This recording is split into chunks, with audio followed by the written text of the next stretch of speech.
Dès le début de la journée, la publication de la directive a pris de court le gouvernement Trudeau. Je viens juste d'apprendre là-dessus, on va regarder ça. Bien embarrassante, cette directive adressée aux fonctionnaires.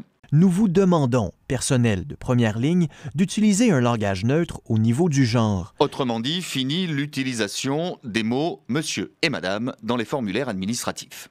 C'est le respect de notre société qui change rapidement. Ça fait bien évidemment débat. Moi, je pense qu'il y a encore des messieurs, des madames, puis là, on est dans le dérapage complet. Là. Bon, finalement, le ministre fait marche arrière. On continuera d'utiliser monsieur et madame.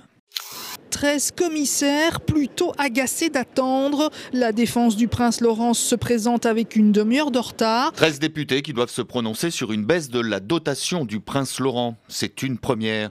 Mais que reproche-t-on au prince? Sa présence lors d'une réception à l'ambassade de Chine à Bruxelles sans autorisation préalable.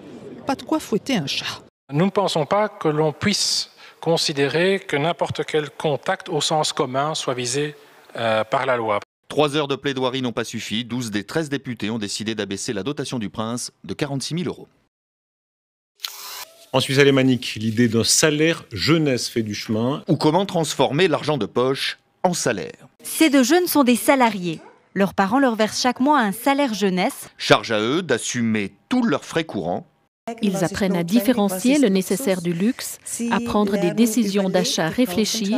Enjeu majeur du salaire jeunesse, prévenir l'endettement des jeunes dans une société où les possibilités de dépenser son argent sont de plus en plus importantes et multiples. Lors de la manif pour tous, la police compte 150 000 participants.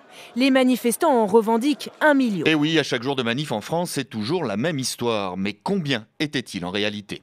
L'objet de la discorde, c'est ce compteur manuel, utilisé à la fois par les policiers et les manifestants. Alors fini le comptage à la papa, place aux nouvelles technologies. Le capteur forme une ligne virtuelle au sol. Chaque manifestant qui la franchit est comptabilisé. Alors finalement, ça donne quoi? Majoritairement, on est entre les deux, mais pas à la moyenne des deux. Voilà, un peu plus proche du chiffre de la police.